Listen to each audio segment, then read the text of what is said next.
What's going on, everybody? Welcome into Jacked Ramsays After Dark. Danny Marang here. Obviously, no Brandon Sprague again. He is long in bed. But I bet you he feels pretty terrible right about now because I'm pretty sure he took the Nuggets to win, but I think he hedged and took the Blazers at halftime. I probably shouldn't have said that. He maybe have told me that in confidence. Who cares? The Blazers are 4-0, and nobody saw this coming. If you tell me you saw this coming, I'm going to call you a liar. But hey. Good times. I was like, I can't believe you're doing this. It's this late. Guys, I covered last year. Last year sucked.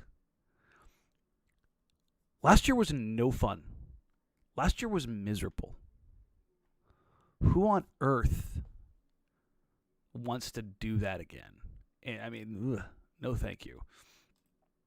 I don't. I can tell you that right now. I do not want to do that. There we go. Blow that up. Tonight was fun, man. Fun. Moda was jumping. I mean, it was roaring tonight. That place was going to, blow up. Absolutely nuts. It was a fantastic game. Beginning to end, let's kind of run through it all real quick. Blazers come out sluggish, as you kind of expect. I think if you asked a person to a man, most people didn't think the Blazers were going to win this game just because it was a very typical game for a team on a back-to-back and another team not on a back-to-back. It was kind of chilling in the city, right? That's kind of what you expect to happen is that, right? Denver kind of jumped out on them early. Aaron Gordon had the quietest 26-point night I think I've ever seen. He finished 26, right? Yeah, he finished 26. Like, it just, everything he was doing was like, oh, here, let me throw down another reverse dunk. Oh, let me throw down another reverse dunk. Let me throw down another reverse dunk. The Blazers did a pretty poor job of protecting the paint. They weren't really slowing anybody down. They looked a little sluggish, looked like they had some heavy legs. They definitely looked like the team that played yesterday, and the Denver Nuggets looked like a team that didn't. And then they showed some fight. They showed some real fight, and it was truly incredible. They get through it. They kind of claw back piece by piece by piece, and it was one of those things where you're like, they might find their way back into this. I don't know if they'll win this game. I don't know, but they're not rolling over, and it was you could feel a little turn. All right, I gotta address this one in the comments. Keenan Lowe just dropped in and says, "Danny, you're the man." Awful shirt though. As a former Duck, you are allowed to say that. You're the only one in this chat that is allowed to say it.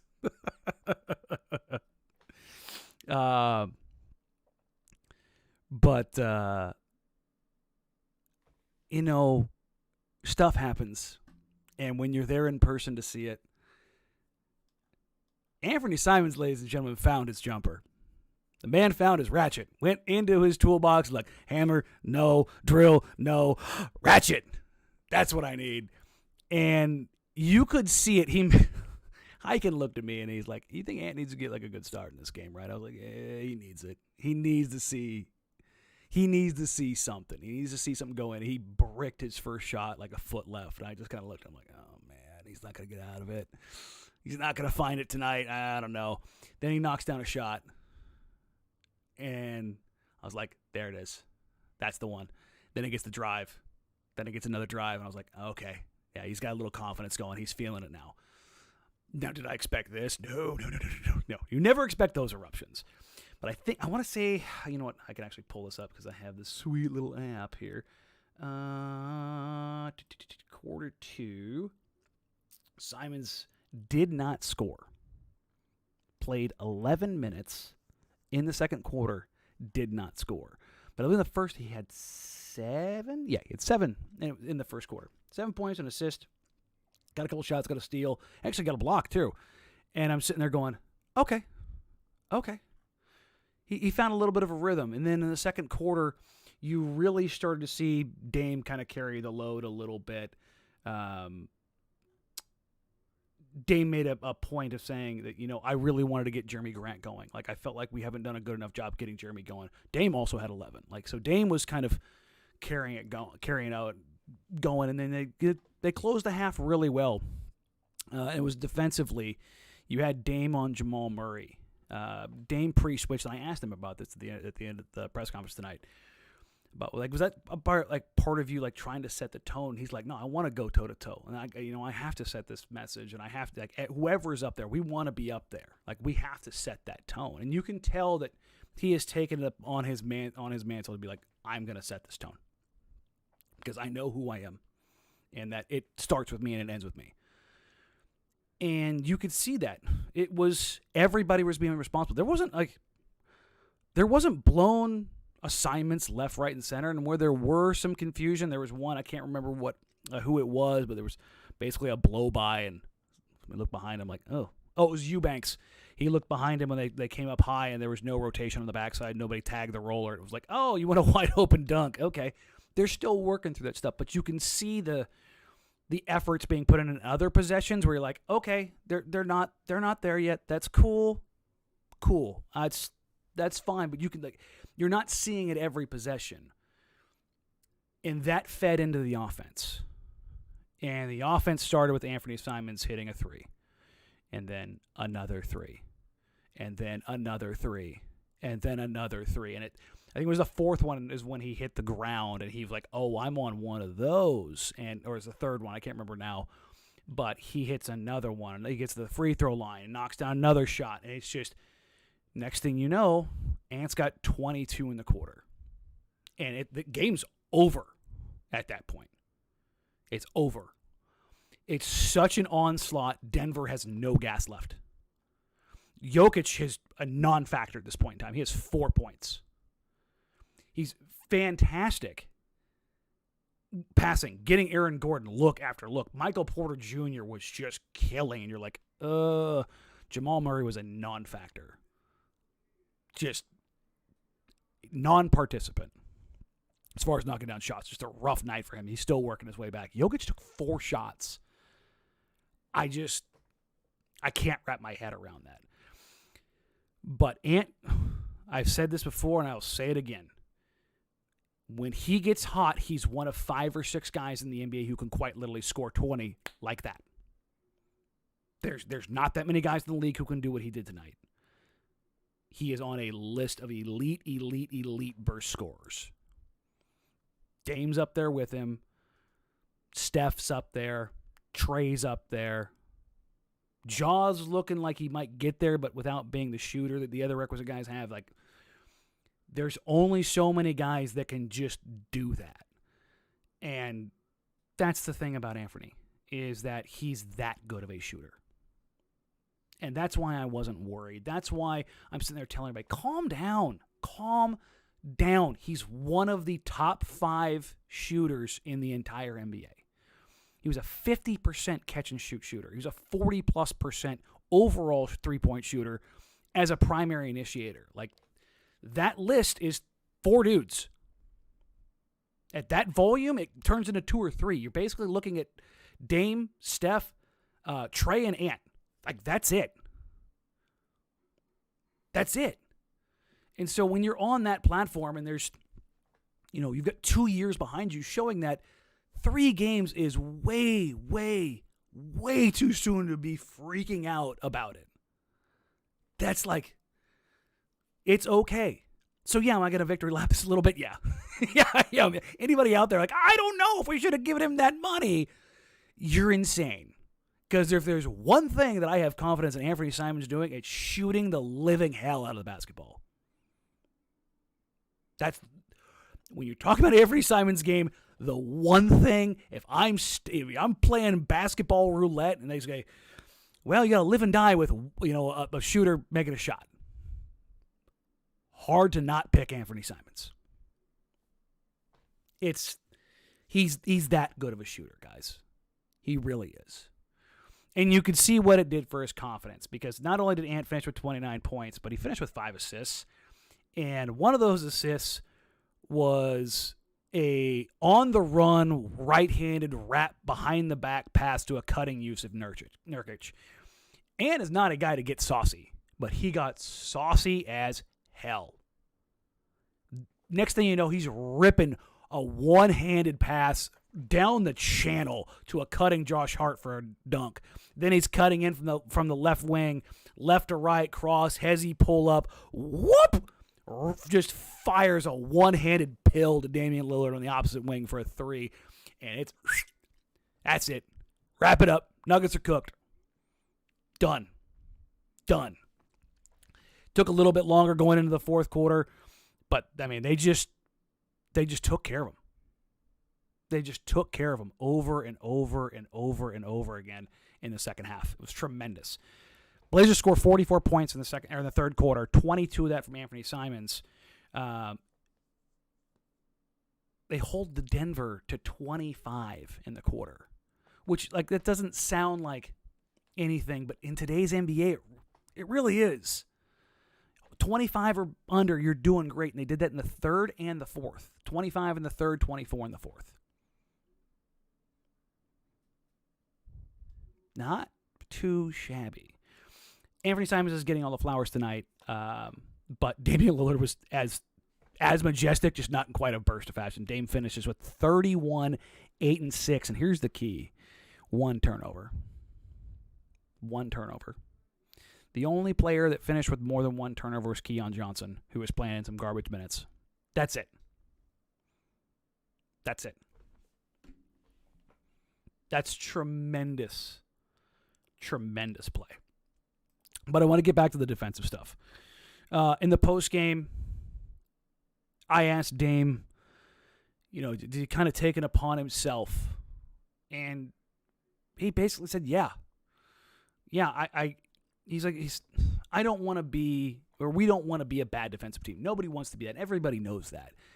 But I think you get him up to a lie detector, he will tell you that he hasn't been good enough defensively, particularly the last couple of years. And I think a lot of that has to do with his health. Well, it has a lot to do with his health and also the offensive burden that he had to carry. I think people are starting to realize with how much better and how much more well-balanced this team is, that the fact that they have more than two guys that can dribble, pass, and shoot, just exactly what Damian Lillard has been doing for the last 6 years. The offensive burden that was on him to create for them to be that good was so high. So high that you can't ask him to play defense. And I know some people are like, well, that's just not how this works. Yes, that is how the NBA works. When your offensive burden becomes this high, Damian Lillard, Steph Curry, James Harden, Trae Young, if you were a guard team who you're not a freak like Giannis or LeBron or even, hell, Luka. Luka's on the Dame side. You were allowed to kind of rest on defense and find your opportunities to kind of catch your breath. That's how this works. And whether you like it or not, that's the reality. But what I am seeing through 4 games, and I've been kind of going through the film each day over the last couple days, just kind of diving into every single one of Damian Lillard and Anfernee Simons' defensive possessions, they're good. The effort is good. The defense, Dame still dies on pick and roll sometimes, but he recovers. Dame still falls asleep off ball every now and then, but he finds himself, he catches himself, oh shit, I gotta, and he gets back out. That stuff, you can see it and it trickles down. And Chauncey's holding them accountable on that end, and because the thing is, he's got Jeremy Grant to be there, to be a safety valve. They have Josh Hart, whose intensity is turned up to 1,000,000 all the time. Hell, you've even got a rookie in Shaedon Sharpe who's getting real minutes, and the reason he's out there is, yes, his talent is undeniable, but he's working hard defensively. Sharpe finished +7 again tonight. I think he's been a +6 or higher in every one of their games. And it's not because their offense has been great with him on the floor. A lot of that has been their defense is still is a level up. When Sharpe's on the floor, it's usually some combination of Ant, Sharpe, Nas, Jeremy, Justice, that group of wings and then Eubanks. And you see what a team of like 6'4" to 6'8" athletes looks like. This is the thing I've been screaming from the rooftops since 2015. Get bigger, longer, stronger, more athletic, for the love of God. It helps. I want to share some with you. I shared pregame. Let's see. It should have. Cleaning the Glass probably is updated by now. Let me take a look and see if I can tell by the possession data if it's been updated or not. Filter lineups. It has been updated, I think. If 307, it seems like it's too high. The team right now, the Portland Trail Blazers, are at a 104.5 overall per Cleaning the Glass defensively. That puts them in the 92nd percentile. I'm sorry, this is not updated. This is from earlier. But I say that because if I go to filter the lineups and I put Anfernee Simons on the floor, it goes from a 104.5 to a 102.1. That's not supposed to be like that. The Blazers are not supposed to be good. Remember, Anfernee Simons is the worst defender in the league. RPM stats, ESPN, blah, blah, blah, blah, blah, blah. No. Anfernee Simons is no longer on the floor with Enes Kanter and Carmelo Anthony.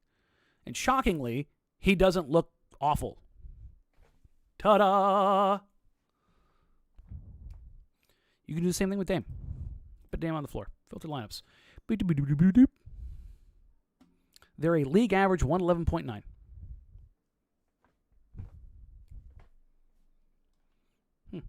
Weird. You put them both on the floor at the same time. Put Dame on the floor. And on the floor. 111.6. League average. This offensive firepower on the league average defense is a very good team. It's a very good team. Are they a contender? No. They're still a player, probably 2 away. But they're a contender. They elevate themselves into the 6 through 4 seeds. They're out of the play-in. Thomas brings up a great point. Jeff Green tried to post up Ant multiple times tonight. Ant wasn't having it. No, he wasn't. Aaron Gordon got him a couple times. Aaron Gordon's a freak. I thought Ant did a really good job of keeping Gordon from backing him all the way under the rim. Where he struggled was when Gordon dipped his shoulder and got towards the rim. And Aaron's 6'8", 6'9", 250. One of the strongest and most explosive dudes in the league. Ant's 6'4", 6'5", and 200 pounds, maybe? The fact that he's able to... Teams have hunted Anfernee Simons on the low block through 4 games, and I'm not exactly sure why, because every time that they do, he's able to stand him up. His reputation of being a guy you could kind of bully is one that he's pushing back against a ton on tape. It's been pretty impressive. There's been some stuff there. Beyond, and you know what, defensively, Nurk's first game was not good. He was objectively bad against Sacramento. Really good against Phoenix. So against the Lakers. I thought tonight he was up to the task physically. We'll talk about the flippy shots. Screw it. Doing all of the work to back Nikola Jokic under the rim with 3 big, hard bumps and doing all of the work and really grinding to get there, to get a good post-up opportunity, to get a good shot. And then on the finish, my goodness, that is so frustrating. Why do all that work just to get there? I saw somebody in here ask, the biggest concern is Ant and Dame in the pick and roll. That is a concern. And it has been for, kind of coming into the season.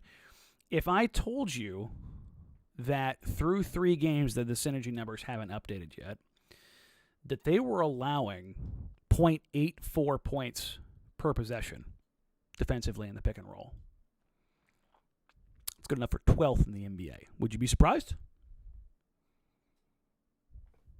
I think a lot of you would, because I think what you're seeing is the opponent sometimes just generating good shots, which I think everybody wants to have, these pristine, clear cutoffs of a good shot, good possession, bad possession. Sometimes shooters just make shots. Like, you have to tip your cap every now and then. You can do what you do and be good, and the flip side of it is it can come back directly against you. Chris Paul and DeAndre Ayton were carving them up. DeAndre Ayton presents real problems. Chris Paul presents real problems. DeAndre Ayton shoots like he normally does. The Blazers lose that game. And that's the thing. They're 4-0 right now, but they're a couple coin tosses away. They still have real problems. Don't get me wrong. I haven't changed where I think they're at. I think they're a 42, 43-win team. It's where they kind of expect them to be. Games in the NBA are typically within 5 points. And when they're within 5 points, you are essentially a coin toss. Much like the NFL. Games within one score, it's a coin toss. It's just kind of how it goes. The good news is, and it's significantly more fun to be on the winning side. And you can do a lot of that. You can generate your own luck by doing what the Blazers did tonight. Not having Ant go for 22. That helps, clearly. But I tweeted this out a little bit earlier because I was wondering where they're at. I need to go and kind of see where this stacks up because there's no easy way to really track it. But the Blazers had 52 turnovers coming into tonight through 3 games, which not great, Bob. But there's the always great but. 22 of their 52 turnovers, 22 of 52, were off of a bad pass. And Chauncey talked about it like, I can live with, the idea of making the extra pass. And, they get a deflection, they get a steal, something like that. Defense makes a good play. I can live with that. Much like he can live with a loss when the effort's there and the shooting just doesn't go your way. Like, that stuff happens. That's in 82 games, shooting luck, turnover luck, the ball bouncing one way or another, like, it's bound to come back and bite you. That happens. That's okay. But what you saw was, and again, I said this the other night, I don't like using this word, but there's really no other way to put it. It's lazy passes, inconsiderate passes, airmailing passes. 22 of their 52 turnovers were off of bad passes. And that's not knowing where somebody is. That's just shooting that thing off into another stratosphere. That's not okay. Like, that's the kind of thing when they're watching the tape, they're going, Chauncey's looking at this guy's going, what the bleep are we doing here? If you need to put 2 hands to the ball, make chest pass, make the bleeping chest pass. I'm ad-libbing here. That's my best Chauncey Billups right now. But what they did today is they cleaned that crap up. They had 7 turnovers in the first half, 1 in the second half. They were a little sloppy in the first half. You saw a few errant passes. Jeremy had one that just went up. Shaden grabbed it, which was impressive on his own, but he landed with his heels on the line and was out of bounds. But just execution stuff on passing. When they tighten that stuff up, you go, oh, because then it puts the defense in rotation. You don't have to recover and try to kind of line things up. Blah, blah, blah. They took much. This is a really clean game by both teams. You had 16 total turnovers, each team with 8 turnovers. Not too shabby. But you had continuous efforts by multiple people tonight. Dame, 8 assists. Nurk, 6 assists. Simons, 5 assists. If I took away Nurk's field goal attempts tonight, his field goal percentage, because 4 of 12, I think he started 0 for 6. 0 for 6 or 0 for 7. It was rough. But he finishes with 13, 12, and 6. And outside of one foul that I can think of right off the top of my head, I think the other fouls were just like effort plays. He just bumped guys, which I don't give a shit about that. That happens. You're 7 foot 300 pounds. Every now and then you're going to leave a little something on somebody. But few and far between were the reaches and the kind of lazy bend at the waist type stuff. And like that, Nurk had an incredibly good game outside of the finishing. He could have had a monster performance tonight if he had just finished. But I don't want to discount the fact that he was 5-7 at the line, that he was good on the glass. He was very good as a playmaker. You saw Nurk dialed in tonight. 6 assists, 0 turnovers. Clean floor game from Yusuf Nurkic. And you saw them working the DHO game, the pick and roll game. Ant was looking for Nurk. My goodness. That pick and roll, pocket pass, short roll, 4-on-3. Jokic, I think, had 4 kicked balls tonight where he was like, no, not going to let you have this. Not going to let you have this. And even though Nurk was missing shots, he was, 1, getting to the free throw line because he would fall into somebody. 2, he started making passes and playmaking out of the short roll when it wasn't falling down for him. So you started seeing that. Now, you didn't get any real playmaking off the bench where they Jabari ended up getting an assist and Keon ended up getting an assist, but that's okay. Like they're loaded in the starting lineup. That's kind of what they do. I'm 30 minutes into the show. First of all, thank all of you being here. We appreciate it. I appreciate it. Brandon appreciates it too. He's just asleep.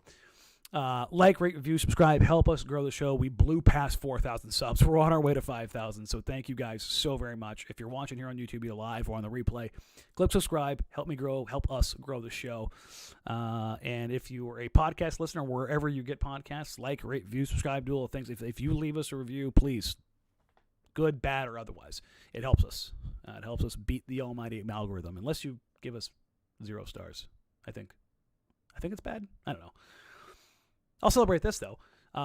This week in the NBA, Jack Ramsays was a top 25 podcast in the country in the NBA. Cool. Beating out a lot of national shows, and that's because of you guys. Thank you. We appreciate that. But back to the show. We are almost a half hour into this thing, and I have not said a single word, I think, about Shaedon Sharpe other than they trust him defensively. Shaedon Sharpe played another 16 minutes, was 4 of 6, 1 of 2, 1 of 2 from 3, 2 of 2 from the free throw line, had another 11 points, and looked like he belonged. Chauncey trusted him early in the fourth quarter when the game was still there. Still there. And he's like, hey, I trust the Rook. I was talking to a few people on the organization tonight, and they're like, he's got some work to do, but you should see the stuff he can do. The one thing I kept getting told was it's an impressive thing to watch Shaedon Sharpe block shots. It's one of the things that they're really excited about. It's like his natural instinct to play well as a shot blocker at the wing and his size and what he's going to grow into. They're really excited about him. Really excited about him.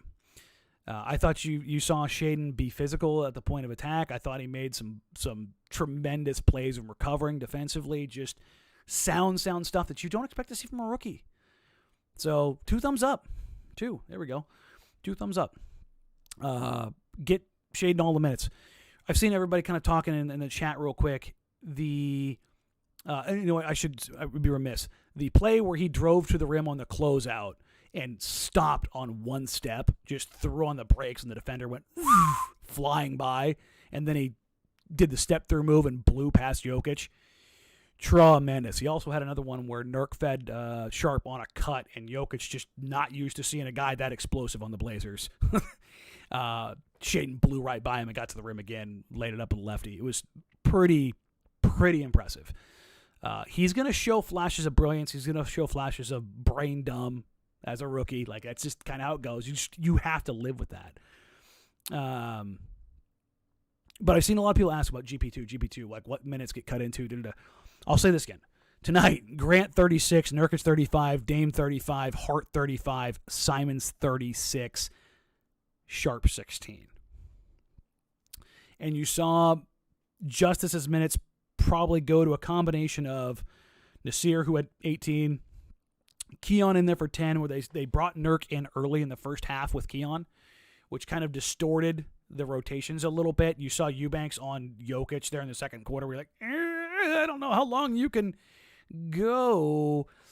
It's a little dicey, but the Blazers were kind of going there. But I say all of this to say, minutes-wise, I am not worried about GP2 when he comes back. I think he's going to slot in just fine. I believe Shaedon's still going to get 12 to 16. I genuinely believe that. Is Nas the one squeezed? Is Ant have his minutes come down? Does Hart have his minutes come down? Does Lillard have his minutes come down? Like, if I can steal some minutes from Dame or Ant, I would. They're playing like 36 a night right now. I'd much rather get them both down to 33. That's 6 minutes. Get Hart down to 30. That's now 11 minutes. Take 2 from Sharp. Now you're at 13 minutes. It's not hard to find minutes. It's not. It's going to be tight. Some nights, maybe he gets 20. Sometimes he gets 26. Sometimes he gets 14. It might be just kind of a floating bar between Shaedon and Gary. It might be what they need on a given night. On a night like tonight, if Justice was healthy, would you need to lean on Gary as heavy because Denver's not a guard-heavy attack? Probably not. Or even a wing-heavy attack. They're just bigs. It's Jokic. It's Murray. I'm sorry. Murray was off tonight, but it's Jokic. It's Gordon. It's Michael Porter Jr. You've got in Gordon 6'8", 6'9", MPJ 6'10", Jokic 7 foot. Like, is 6'3" GP2 like supremely helpful there? Not unless you want to just put somebody on to bother the hell out of somebody. Sure. But beyond that, ultimately, I think they're going to be able to find minutes for both Sharp and GP2. It's just going to be a little bit tighter for some other guys, hopefully, because you don't want to see Damian Ant playing 36 a night. Like, me personally, I do because I'm selfish. I want to watch those two play basketball. But I saw somebody tweeted at me earlier the idea of Gary Payton maybe coming back and that being just a little bit disruptive. I don't think so at all. Gary's such a vibes guy that I don't, and he's so hyper competitive. Like, that's what you want. Chauncey talked about pregame, how hyper competitive Josh Hart is. And he told a little anecdote about how in training camp they brought in the referees to kind of get them ready for the season. And Josh Hart asked the refs, "Are you guys going to call technicals?" Chauncey pulled the refs aside and said, "Call everything," just to kind of like get Hart into the whole nature. And Chauncey said Hart's kicked a few chairs and been pretty hyper competitive in practices and scrimmages and stuff like that. And that's what you want. And I think GP's going to bring a lot of that too, because he's hyper competitive. Everybody's asking about the pregame between Chauncey and I. I'll give you the gist of what I asked. I was looking at the synergy data, and as far as like understanding where the Blazers were defensively, I was watching a lot of film ahead of the game because when I get done with the show at 3, I've got about an hour and a half to kill between the end of my show and when the media is allowed at 4:30 into Moda. So I usually just post up at the 1080 studio, and I sit there and watch clips and just kind of get an idea of, okay, this is here, this is here. I save some clips for later to come back and start putting videos together for the season. It's a good way to kind of keep a running catalog of where stuff's at. So one of the things I noticed when looking at the data was defensively, the Blazers have found themselves in a good position.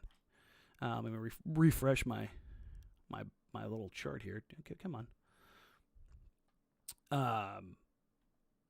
As it got to like where, let's play that overall. There we go. After timeouts, so this is basically the question I asked Chauncey. In transition and open floor play, there's been times when they haven't looked good or they've been like a little bit lost or not on that connected page. And I go, after timeouts, you guys have got one of the best ratings in the league. Do you think that that's a part of like when you have your opportunity to kind of set the table and everybody knows what their role is, that everybody's getting there, they're just not getting there yet? And I used the numbers in there. I said after timeouts. So I was like, I think I said something along the lines of after timeouts and out of bounds. The Blazers are good on both, and they're good on both ends. And that was more of a note of like Chauncey's coaching. And I put the numbers in like the points per possession after timeouts. That's 745, which is I think 3rd or 4th in the league. And he joked, and I mean, the way that Chauncey said it was actually funny. Let me pull up Hike and actually tweeted it out. He said it with a smile and a wink on his face, and it was a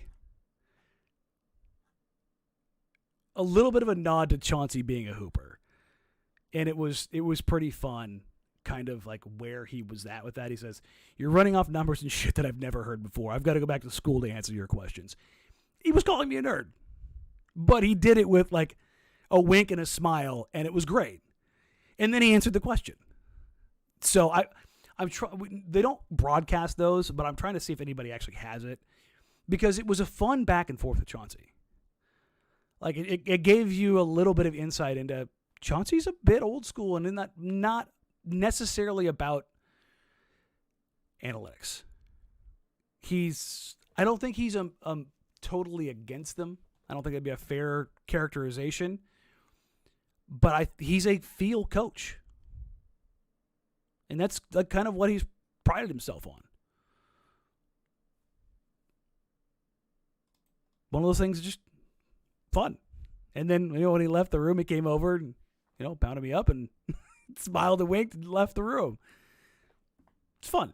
So, I was thinking maybe I'll show up on Halloween on Friday with a full-on nerd costume. Tape my glasses together, a little pocket protector.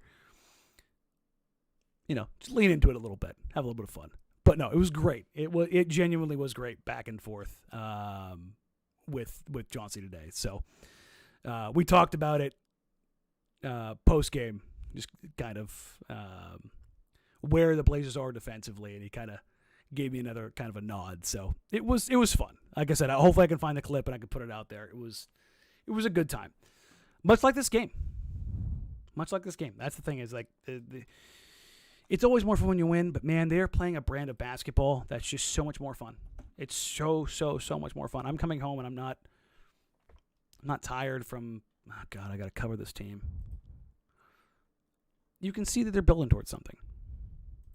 You can see that something is coming out of all of this. And I don't believe the Blazers organization have watched the first 4 games and been like, yeah, no, we're better than we thought we were. I think this is what they expected. Not necessarily the 4-0, because the 4-0 does obscure a lot of little stuff that they need to deal with. Like if they have a sloppy turnover night, or their 3-point shooting doesn't, nuke the world, what they end up finishing with was it tonight? 16 of 35. Like, that's a little obscene. Shooting 58% from the field, that's a little obscene. I would expect that normalization to come down. One thing that they did do is they did get to the line for 30 free throws again. It's 4 straight games. 4 straight games of 30-plus free throws. The other thing they did again tonight, 26 fast break points and 62 points in the paint. 3 of the 4 games this season, they have had over 50 points in the paint, over 20 fast break points, and over 30 free throws. That's tremendous. That is such a difference from what this team has been. Tonight was the first time they had taken more than 33s in a game for the season, for the first 4 games. Again, small sample size, but that's a different shot profile. And again, this team could very easily be 2-2, which, fine. I mean, I'll take the 4-0. I'll take the 4-0. That's like, I don't think anybody's going to argue against that. But I mean, you have a Lakers team that probably should have beat you, and a Suns team that had a 5-point lead in overtime. Historically, 8-point lead with 2 minutes to go and 5-point lead in overtime, those are wins for the opponent. It's okay. You don't have to excuse your wins. You don't have to. But you do have to kind of let your story tell itself. And if they don't clean up the sloppiness, if they don't stop starting games slowly, opponents will jump on them. And there'll be a night where they just can't get back into it. Seeing more consistency and more energy. Chauncey said it, I caught it on the broadcast on one of the replays on Twitter, is that they threw the first punch. They hit first. We want to be the one that hit first. It's okay, but they want to be the one. And Dame said this post game, and I love this. We want to be the team that other teams hate playing. And in the past, he said this before, and it was kind of like, all right, whatever. He means it. You know how I know he means it? Because he's trying his ass off defensively. Like I talked to Denver reporters and a couple of national reporters tonight, and they were like, yeah, no, you can see it. Like, you can see Dame and Ant are giving it more defensively. You can see how much better they are with Josh Hart, Jeremy Grant, and Justice Winslow, and having like wings or viable dudes. it matters. It matters. They're not perfect. They're still, like I said, they're still a player or two short, and I would expect that they figure that out. But we don't need to go there yet. Enjoy 4-0. Enjoy it. Have fun with it. 82-0 is still on the table, baby. Live with it. Bask in it. Roll in it. You all hear it. There's almost 400 of you here at 12:30 at night. I appreciate every single one of you. Even you people saying wild stuff in the chat. It's great. Absolutely great. Enjoy it. We get back to it Wednesday afternoon against Wednesday night against the Miami Heat, then Friday against the Houston Rockets, and the last game of this homestand on next Wednesday. They get a break. Saturday, Sunday, Monday, Tuesday.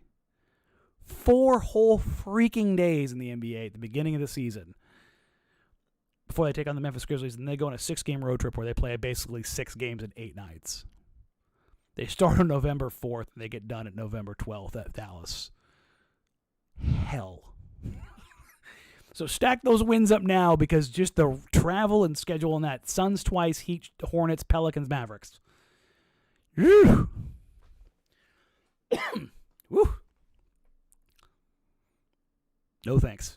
I do not envy those guys traveling like that. That's how it goes. That's what you get paid the millions for. But hey, there you go. That's where we sit for now. Brandon and I will be back, if not Tuesday afternoon, Tuesday night. We will probably go Thursday for our live show / early mailbag / review of the Miami Heat game ahead of the Houston Rockets. So I will start working on, once they hit 5, 6, 7 games, I'm collecting film clips right now on the defensive side, just to kind of highlight some good, some bad, some in between, and what changes we've seen since, not even last year, but since Terry. And what different personnel's groupings look like, and how they execute, and how they go about things, and what's different about it. So that's kind of stuff I've got working in the background, but I need to build up some tape and actually go off of more than a couple games. But we're getting there. Again, thank you all so very much. I appreciate you more than you know. Thank you all for getting us past 4,000 subs on YouTube and helping us. Our podcast numbers were through the roof the last 2 weeks. 2 of the best weeks we've had in the year plus now we've been doing the show. So people are very, very excited about this team, and I'm glad. And it's a lot more fun to talk about when cool shit's happening. So like, rate, review, subscribe, help us grow the show. You can find us on social media at Danny Marang, at Brandon Sprague, at Jack Ramsays. Email the show, jackramsays@gmail.com. Again, thank you all so much. If you're watching live or you're watching the replay, please click subscribe, help us grow the show. If you're listening on the podcast, please leave us a review, share us with your friends, share us with your family. It's how this stuff grows. There's 2 ways that this show grows. 1, YouTube algorithm. 2, word of mouth via the podcast. Ding, ding, ding, ding. That's it. All right, all you heathens, go to bed. It's super, super late. If you're listening still and you're up in the morning, have a great day at work. Otherwise, or at home, wherever you're at. I'm not judging. Do what you do.